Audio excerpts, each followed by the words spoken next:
Chapter 1. You are listening at FameTV.info. Translator. Nyo-iwo Studio Editor. Nyo-iwo Studio Dusk.in. The police car, a long-haired old man with snowy hair stroked his white beard and looked at the scenery outside the car leisurely. His name was Suze, and his current age was unknown. That his age was unknown did not mean that he had forgotten his own age. It meant that he had been cultivating in another world. The flow of time between the two worlds was different after all, so he didn't know what sort of calculation to use to determine his age now. However, the last time he had seen the world and its people dates back to the time of the Republic of China. That he did not expect that 100 years had already passed. Now, while the world around them has remained the same, the people inhabiting it have long since changed.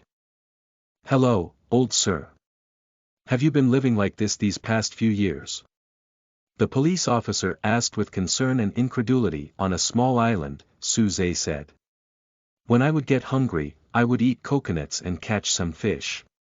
It was too chaotic before, and at that time I was ignorant. After I got separated from my family, I didn't know what to do and could only just make ends meet on that island. But later, the sea rose and blocked my way, so I had no choice but to scrape along here.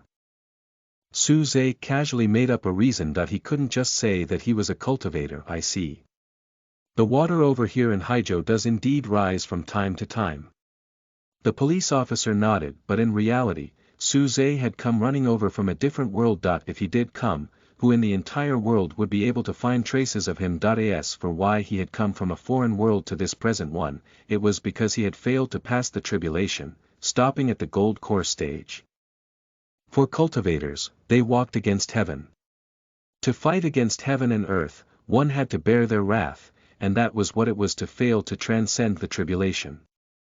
The fear of failure and the fear of heaven and earth would definitely appear in one's heart. It also meant that this path had been cut off. Fortunately, Suze had survived and did not die, but the problem came again. He did not die, but his path of cultivation was cut off. How was he going to arrange the rest of his life? There was a long period of confusion that followed. He didn't know how to proceed with the rest of his life. Was he going to die alone in another world? Or was he going to just struggle at death's door there? He didn't want to do either. He thought about it for many days. Finally, he made up his mind to return to Earth and use the rest of his life to make good with his descendants. But he had been out campaigning everywhere under the sun his entire life without giving up. He didn't have it in him to go out and look for his descendants. This was because his cultivation method was the severance of emotions. He wanted to break free from all the desires and fetters of the world. However, in the end, he still could not forget his family and chose to look for his descendants. As soon as he returned to Earth, he saw that some policemen doing census work. He then teleported to a nearby area in a flash, wanting to rely on them to find his descendants. The police relied on the information he provided and found some of his background information. In the end, they arrived at an apartment building. The person who opened the door for them was a beautiful and lively young girl. She was around 20 years old, and her face was pure and cheery. It seemed she had just graduated from university, but now, she was a little stunned. She did not know what a group of police officers and a white-haired old man were doing at her door. Miss Su Yingxue, right? The police officer took out his work card and said, I'm sorry to disturb you so late at night. Here's the situation. We were conducting a census survey and found an elderly man who has lived in seclusion. The problem now is that he's been classified as a missing person, and, according to private data, you are his descendant. You need to take care of him.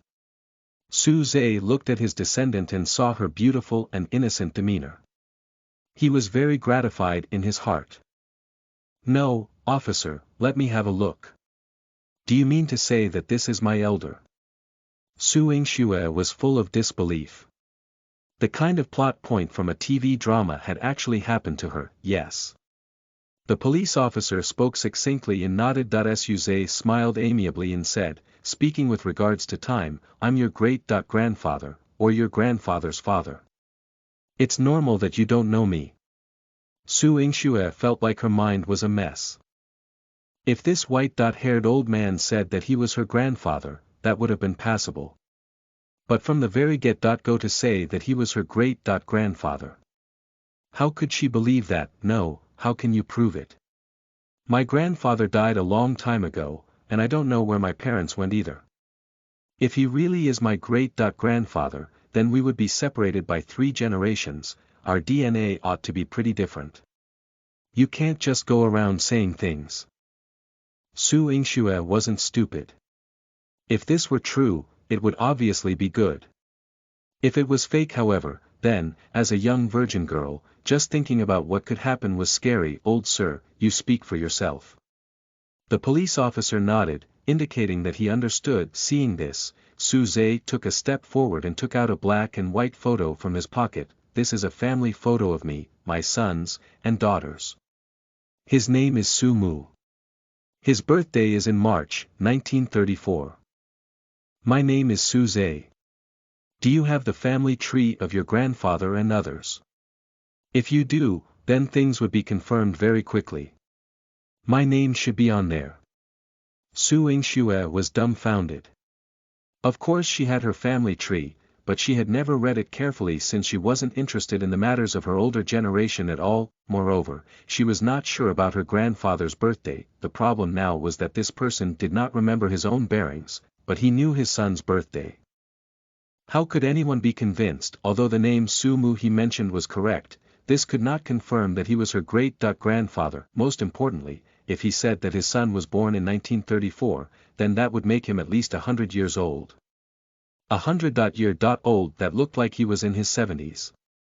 How could anyone be convinced? Old sir, how old are you? Su Yingxue asked in surprise while staring into his eyes. About 100. I don't know about the details. Su Zhe was a little embarrassed. After all, I'm old and useless. I make mistakes every day. Su Yingxue was speechless.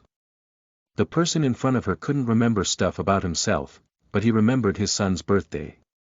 It was too strange. She shook her head and complained exasperatedly, officers, you're too careless. If he were my great-grandfather, he would be lying in bed right now. Judging this man's strong physique, he could even run while carrying a bag of rice. Listen to the full novel at FameTV.info, direct link in the description.